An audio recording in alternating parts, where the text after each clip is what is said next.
చేస్తున్నారు అధ్యక్ష. ఇవాళ 5 లక్షలు ఎక్కడ, 200 కోట్ల ప్రాపర్టీలు ఎక్కడ అధ్యక్ష? నేను ఇప్పుడు రాజీనామా లెటర్ పంపిస్తున్నా అధ్యక్ష. వాళ్ళని పంపించమని చెప్పండి, నేను కనుక స్పీకర్ గారికే పంపిస్తాను డైరెక్ట్. ఇది ప్రూవ్ చేయకపోతే 200 కోట్ల ప్రాపర్టీ టీఆర్ఎస్ ఆఫీసులో కూల్ చేసి కబ్జా పెట్టుకోవాలి అధ్యక్ష. గవర్నమెంట్ హ్యాండ్ ఓవర్ చేసుకోవాలని నేను ముఖ్యమంత్రి గారిని దీని మీద కూడా హౌస్ కమిటీ వేయాలి, సిఐడి విచారణ చేయాలని చెప్పి డిమాండ్ చేస్తున్నా అధ్యక్ష. నేను గెలిచిన కాడికెళ్ళి గెలవక ముందుకెళ్ళి మొత్తుకుంటున్నా అధ్యక్ష. ఒక్కరు పట్టించుకోవట్లేదు దీని మీద. దయచేసి ముఖ్యమంత్రి గారు దీని మీద హౌస్ కమిటీ కానివ్వండి, సిఐడి విచారణ కానీ వేయండి అధ్యక్ష. ఎందుకంటే ఇది ఒక్కటే కాదు అధ్యక్ష, నేను 100 ఉన్నాయి. ఇన్ఫర్మేషన్ యాక్ట్ ప్రకారమే నేను కాయిదాలు లేకుండా మాట్లాడట్లే. 5 లక్షల రూపాయల కాయిదాం పట్టుకొని ఒక మంత్రిని టార్గెట్ చేసి మాట్లాడుతున్నారే, మరి దీనికి ఎవరు జవాబు చెప్పాలి అధ్యక్ష? దయచేసి నా రాజీనామా లెటర్ పంపిస్తున్న అధ్యక్ష. వాళ్ళకు నిజంగా దమ్ము ధైర్యం ఉంటే పంపించమనండి. ఇది ప్రూవ్ చేసాకనే యాక్సెప్ట్ చేయండి. థ్యాంక్ యూ అధ్యక్ష.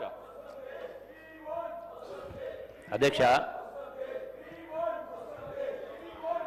గౌరవ ముఖ్యమంత్రి గారు స్పష్టంగా చెప్పడం జరిగింది. బీజేపీ సభ్యులు మాట్లాడినప్పుడు చెప్పే ముందు మాటకు ఒక విలువ ఉండాలి. 8 మాసాల కింద గత ప్రభుత్వం సంబంధించి కాళేశ్వరం సంబంధించినటువంటి బీజేపీ అంటే సిబిఐ ఎంక్వైరీ చేస్తే 8 మాసాల తర్వాత ఇప్పటి వరకు కూడా దానిపైన చర్యలు లేవు. రెండవది అధ్యక్ష గౌరవ ముఖ్యమంత్రి గారు స్పష్టంగా మహబూబ్నగర్ జిల్లాకు సంబంధించి బాలానగర్ సంబంధించినటువంటి ల్యాండ్స్ విషయంలో హౌస్ కమిటీ వేద్దామని చెప్పని స్పష్టంగా వారిని అడగడం జరిగింది. సో దానిపైన వారు దానికి అగ్రి కావాలి. రెండవ అధ్యక్ష నేను ఒకటి అడుగుతాను, ఈరోజు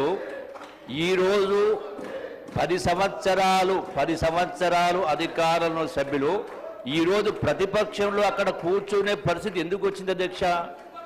వందలాది మంది బిడ్డలు ప్రాణత్యాగాలు చేసి మా చావుతో తెలంగాణ రావాలి, వచ్చిన తెలంగాణ అన్ని వర్గాల ప్రజల కష్టాలు తీరాలని చెప్పని వాళ్ళు ప్రాణత్యాగాలు చేస్తే 10 సంవత్సరాల పరిపాలన తర్వాత వాటి భూముల విషయంలో, కాంట్రాక్ట్ల విషయంలో రకరకాల రాష్ట్రాన్ని సర్వనాశనం చేసిన తర్వాత, రాష్ట్రం అప్పుల పాలైన తర్వాత ఈ రోజున మళ్ళీ తగుదునమ్మా అని చెప్పని వీటిపైన మాట్లాడేటువంటి నైతిక అర్హత ఉండాలి అధ్యక్ష.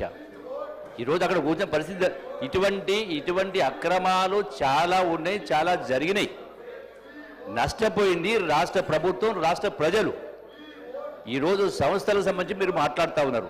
మీరు మొదలు దానికి అగ్రి కాండి. గౌరవ ముఖ్యమంత్రి గారు విషయం సవాల్కి అగ్రి కాండి. దానిపైన ముందు వారు బీజేపీ సభ్యులు ముందు దానిపైన కామెంట్ చేయమని చెప్పండి. దానికి అగ్రి కాండి ఫస్ట్. దాని ముందు ఆర్డర్ తెప్పించిన తర్వాత మీరు మాట్లాడండి.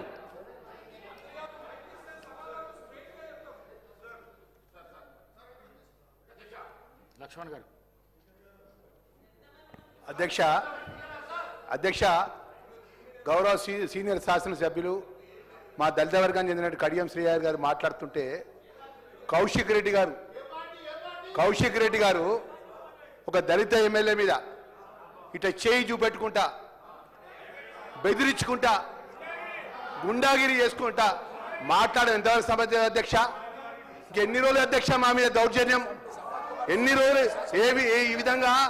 ఆ రోజు అధ్యక్ష శాసనసభలో మా సహచర మా అన్న సంపత్ శాసనసభ్యులు ఖాళీ అక్కడి నుంచి ఆ దారి లక్ష్మణ రేఖ దాటి ఇక్కడ ముందుకు వచ్చినందుకు కొమ్మటేటి వెంకటరెడ్డి గౌరవ సభ్యులను మా సంపత్ గారిని శాశ్వతంగా సభ్యత్వం నుంచి వారు చర్యలు తీసుకున్నారు అధ్యక్ష. వారి సభ్యత్వం అధ్యక్ష ఈరోజు కౌశిక్ రెడ్డి గారు మేము మా కరీంనగర్ జిల్లా మొదటి నుంచి హీరో లెక్క మాట్లాడుతుండు. 12 మంది మా ఎమ్మెల్యేలు, అపోజిషన్ నాయకుడు, దళిత ఆపోజిషన్ నాయకుడు బట్టి విక్రమార్క ఆపోజిషన్ నాయకుడు ఉంటే ఎమ్మెల్యేలందరినీ తీసుకొని మా నాయకుడి యొక్క హోదాను కూడా ఒక దళితుడు ప్రధాన ప్రతిపక్ష నాయకుడు కూడా ఓర్వలేనటువంటి పార్టీ ఇవాళ మా సీనియర్ నాయకుడు శాసనసభ్యుడు లేచి మాట్లాడుతుంటే చిట్కలు కొట్టి మాట్లాడుతుండు.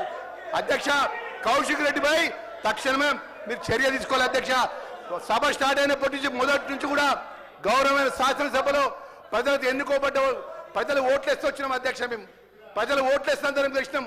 ఒక్కసారి కాదు, 2 సార్లు కాదు, 3 సార్లు కాదు. ప్రజలు మనల్ని అందరూ గమనిస్తున్న సందర్భంలో ఆయన శాసనసభ వచ్చినప్పటి నుంచి హీరోయిజం లెక్క చేసుడు. మా దళిత శాస్త్రసభ్యుడు ఏలు పెట్టి నువ్వు ఎక్కడికి ఎట్లా మాట్లాడదా? ఇదా అధ్యక్ష? ఇదా మర్యాద అధ్యక్ష? గుండాగిరి చేస్తారా అధ్యక్ష మా దళితుల మీద? ఇంకా ఎన్ని రోజులు అధ్యక్ష మా మీద చేసేది? అధ్యక్ష తక్షణమే ఆయన మాట్లాడిన మాట ఆయన చేసినట్టు దాని మీద తక్షణమే చర్య తీసుకోవాలి అధ్యక్ష. దయచేసి మా గౌరవ ఏదైతే హరీష్ రావు గారికి రిక్వెస్ట్ చేస్తున్నాం. అన్న మీరు ఒకటి చెప్తున్నానా, మీ హయాంలో జరిగిన విషయాలు కానీ మా 2 సంవత్సరాలు మా జరిగిన విషయంలో కానీ గౌరవ ముఖ్యమంత్రి గారు ఏదైతే సిబిసిఐ ద్వారా ఎంక్వైరీ చేసినారు, వాస్తవాలు బయటపడతాయి. వాస్తవాలు రేపు ఏదైతే యథార్థమైన విషయాలు 10 సంవత్సరాల లోపల జరిగిన అంశాలు కానీ 2 సంవత్సరాలు జరిగిన అంశాల లోపల వాస్తవాలు బయటపడతాయి. 33 జిల్లాల తరపున తెలంగాణ ప్రజలందరూ కూడా మన సభను గమనిస్తున్నారు. మనం ఏం చేస్తున్నాం, మనకు సంబంధించిన ప్రజల సమస్యల విషయంలో ఏం మాట్లాడుతున్నాం అనే విషయం అన్ని గమనిస్తున్నారు. మీరు నిన్నటి నుంచి ఒకటే సింగిల్ ప్లాన్ ప్రోగ్రామ్ పెట్టుకున్నారు. మా గౌరవ మా మంత్రిని పొంగులేటి శ్రీనివాసరెడ్డి గారు టార్గెట్ పెట్టుకున్నారు. టార్గెట్ పెట్టి పేరు తీసుకొని మాట్లాడినారు. మీరు ఆ రోజు కేసీఆర్ గారు ముఖ్యమంత్రిగా ఉన్నప్పుడు సభ జరిగినప్పుడు మా బట్టి విక్రమార్క గారు ఎమ్మెల్యే గారు కానీ మా శ్రీధర్ బాబు గారు ఎమ్మెల్యే గారు కానీ ఎప్పుడైనా కాంగ్రెస్ పార్టీ అపోజిషన్ ఎమ్మెల్యేలు ఈ విధంగా మాట్లాడినిచ్చిందా? మీరు ఈ విధంగా ఇట్లా వచ్చి ఇట్లా వచ్చి లొల్లి పెట్టిల్లా, ఇట్లా చప్పట్లు కొట్టిల్లా, ఈ విధమైన ఆలోచన చేసిల్లా? మాట్లాడితే ఇష్టానుసారంగా మేమేదో ఒట్టిగానే వచ్చినట్టు, మాకు ప్రజలు ఓట్లేనట్టు, మేమేదో మీ ఆస్తిని గుంజుకున్నట్టు ప్రజలు ఇలా ఓట్లేసిండ్రు అధ్యక్ష. గెలిపించిల్లు. ప్రజాపాలన మార్పుకొని ఇందిరమ్మ రాజ్యంలో పూట గౌరవ ముఖ్యమంత్రి గారి నేతృత్వంలో పూట ఈ ప్రభుత్వాన్ని కోరుకున్నారు అధ్యక్ష. రాబోయే రోజులు కూడా ప్రజలు మా పక్షాన ఉండే విధంగా 3 పార్లమెంట్ ఎలక్షన్లో తీర్పిచ్చింది అధ్యక్ష. గ్రామ పంచాయతీ ఎలక్షన్లో తీర్పిచ్చింది అధ్యక్ష. మున్సిపల్ ఎలక్షన్లో తీర్పిచ్చింది అధ్యక్ష. జూబ్లీ ఎలక్షన్స్ లో తీర్పిచ్చింది అధ్యక్ష. సెకండరీ కంటౌట్ ఎలక్షన్ తీర్పిచ్చిన అధ్యక్ష.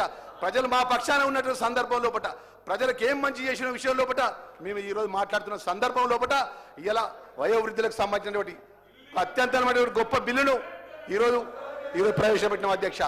ఏదైతే వారి యొక్క తల్లిదండ్రులు అన్నట్టు వారి యొక్క తన కొడుకులు పట్టించుకోకపోతే ఆ బిల్లు ప్రవేశపెట్టి ఆ బిల్లు అంశంలో చర్చ చేసుకుంటే కూడా అది మాట్లాడటానికి సిద్ధంగా లేకుండా మా దళిత ఎమ్మెల్యేపై ఏదైతే కౌశిక్ రెడ్డి మాట్లాడిన మాటల విషయంలో కూడా ఆయన మీద చర్య తీసుకోవాలని చెప్పి డిమాండ్ చేస్తున్నా అధ్యక్ష.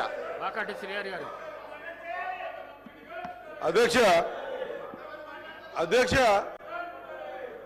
స్పష్టంగా నిన్న జరిగినటువంటి సబ్జెక్టులో ఏదైతే 3 లక్షలు 4 లక్షల బిల్లు మీద ఇంత రాద్ధాంతం చేసి నిన్నటికెంచి సభను నడిపించకుండా సభకు అంతరాయం కలిగించుకుంటా మిగతా పక్షాలన్నీ మాట్లాడేటువంటి విషయాలన్నీ కూడా చేయనీయకుండా ఏదైతే వాళ్ళు అనుకున్నారో ఇప్పటికి కూడా ఆలోచన విధానం ఏ విధంగా ఉందంటే మేము మాట్లాడాలనుకున్నప్పుడు మాట్లాడే అవకాశం ఇవ్వాలి.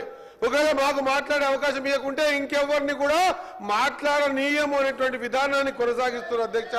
యావత్ తెలంగాణ రాష్ట్రం చూస్తా ఉంది. ఈరోజు ఎప్పుడైతే ప్రతిసారి వాళ్ళది ఏదైనా బయటపడుతున్న సందర్భంలో ఏదో ఒక అంశం పెట్టుకొని లొల్లి చేసి సభ సజావుగా నడవకుండా ప్రయత్నం చేస్తున్న విధానాన్ని యావత్ తెలంగాణ ప్రజలు చూస్తా ఉన్నారు అధ్యక్ష. అధ్యక్ష హౌస్ లీడర్ స్పష్టంగా చెప్పడం జరిగింది. ఎస్ హౌస్ కమిటీ ఏమంటున్నారు, హౌస్ కమిటీకి యాక్సెప్ట్ చేయండి. 4 లక్షల బిల్లుల మీదనే ఇంత హౌస్ కమిటీ అడుగుతా ఉన్నారు కదా. మరి రాష్ట్రంలో దట్టు ఏ జిల్లాకైతే నేను మంత్రిగా ఉన్నారో ఆ మంత్రి ఉన్న జిల్లాలో